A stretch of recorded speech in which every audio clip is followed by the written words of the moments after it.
If imitation is the sincerest form of flattery, then the Auburn Boattail Speedster should feel very flattered.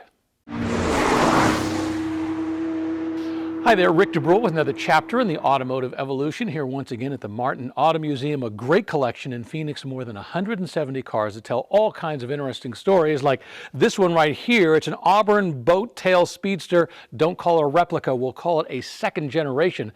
I'll explain why in just a moment, but truly one of the most beautiful designs ever made. But before we get to the car, don't forget to like and subscribe, and if you have any comments, questions, or if you think I got something wrong, let me know in the comments down below. All right, now picture this. It's the mid-1930s, the era of the Great Depression, all kinds of economic hardships, and the Auburn Automobile Company decided to create something that would lift spirits and turn heads. Enter the Boattail Speedster, a car so breathtaking that it captured really the essence of the Roaring '20s, the spirit and the Art Deco design movement.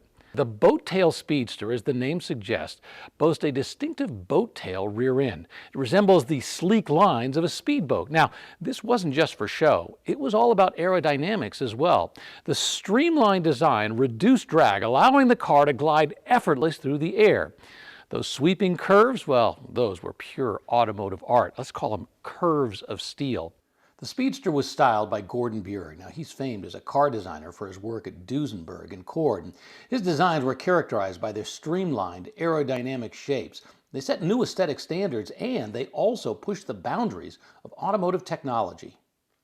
Under the hood, the original Auburn Boattail Speedster packed a punch as well. It was equipped with a supercharged straight 8 engine that produced a whopping 150 horsepower.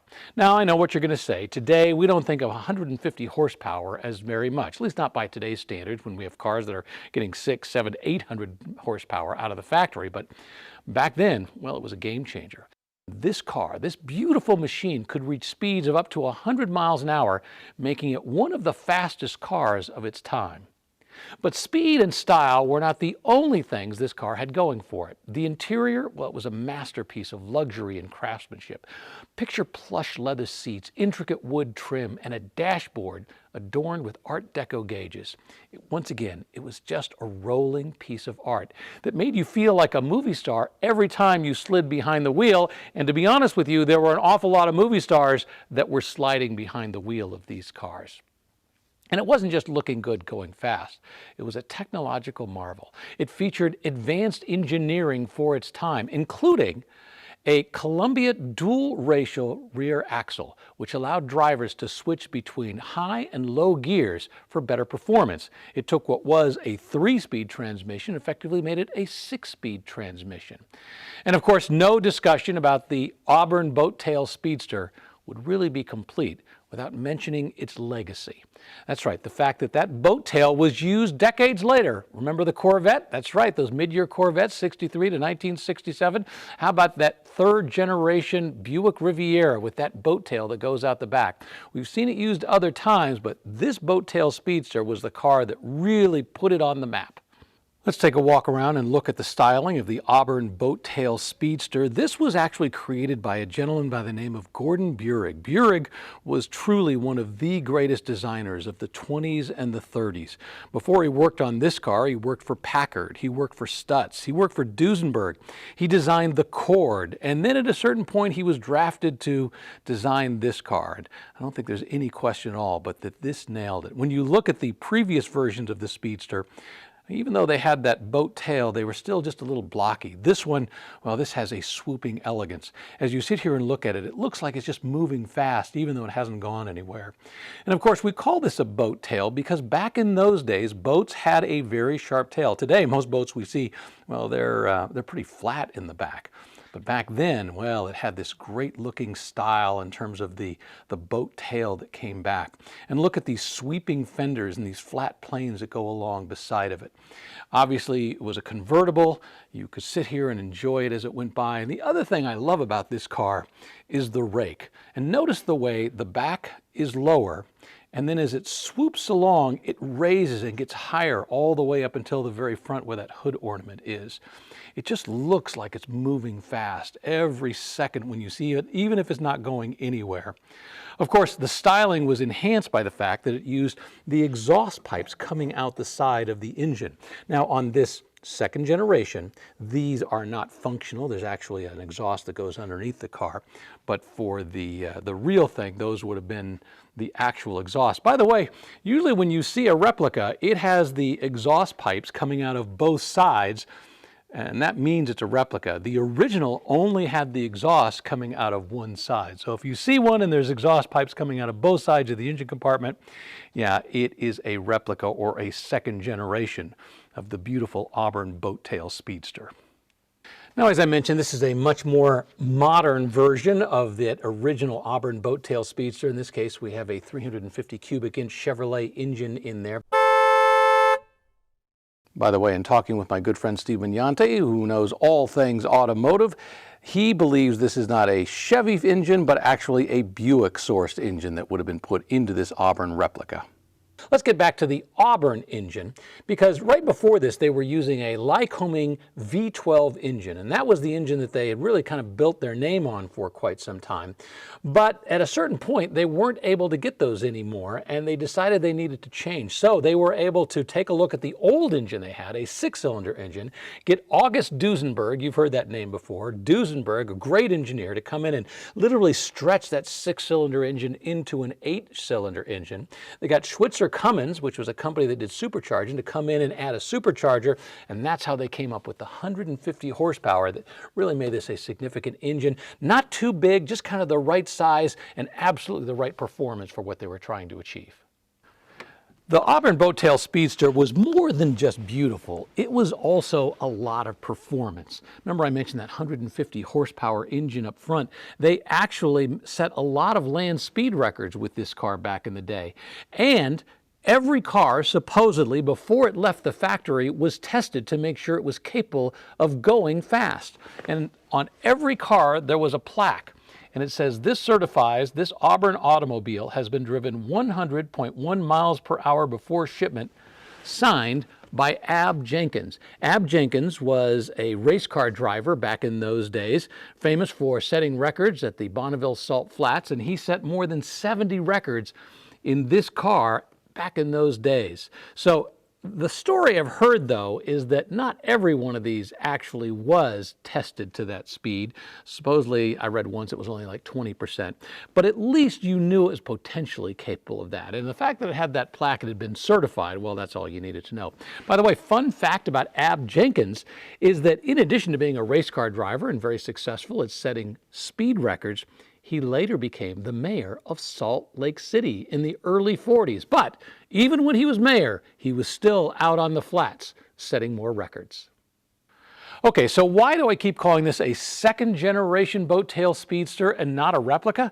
Well, it goes back to a gentleman by the name of Glenn Prey. Glenn was an Oklahoma school teacher, but he had a passion for classic cars, especially those from the Auburn Automobile Company. So in 1960, he managed to actually buy the Auburn Cord Duesenberg Company. It's a long story as to how he did it. It's pretty entertaining. And once it was done, he moved it to a town called Broken Arrow, Oklahoma.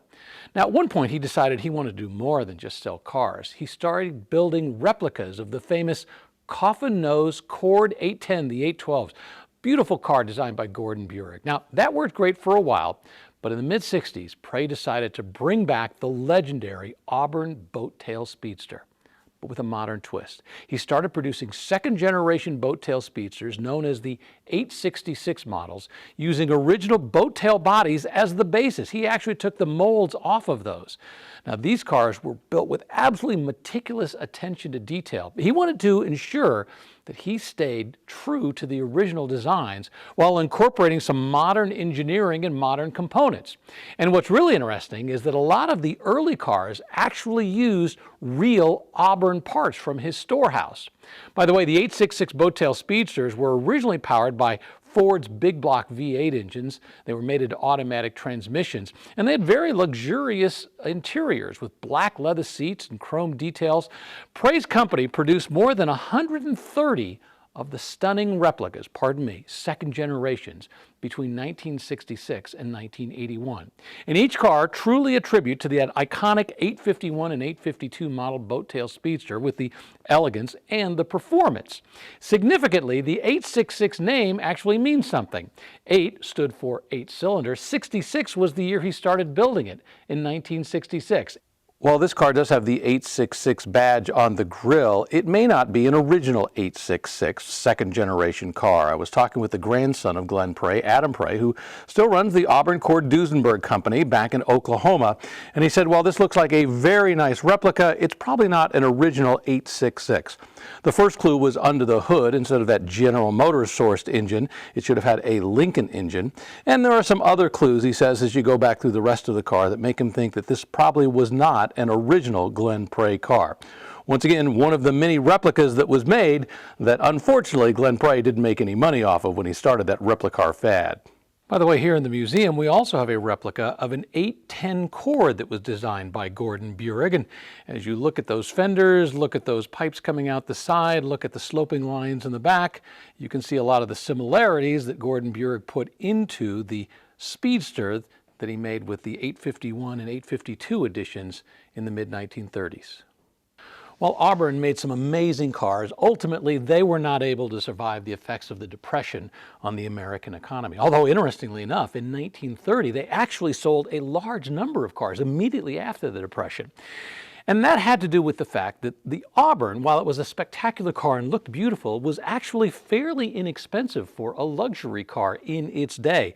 So when the Depression hit, a lot of people who still had money thought, well, I still have some money, but I need something that's a little more affordable, and buying themselves an Auburn really was the way to go.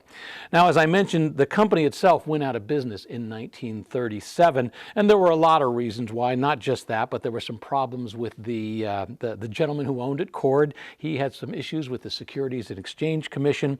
Auburn, as a company, went on later to build, I think, some of the parts for Jeeps during World War II, and then sold, I don't know, kitchen stuff after World War II. But the car company itself, well, it was bought by another individual who actually held on to it from 1937 until 1960, primarily as a parts supply for all the Auburn cars that were out there. And in 1960, well, that's when Glenn Prey bought it. And of course, we know how his world went on all the way up until building those second generation cars all the way up until 1981. And I believe the Prey family still owns the Auburn automobile name to this day, which I think is a great legacy. But this one, this 866, is a great story about how they took that Auburn automobile that was so spectacular, so beautiful, and were able to launch it into a next generation, building not just replicas, not just clones, but the second generation of this car, making sure that people today can see the beauty of a car that was created back in the 1930s.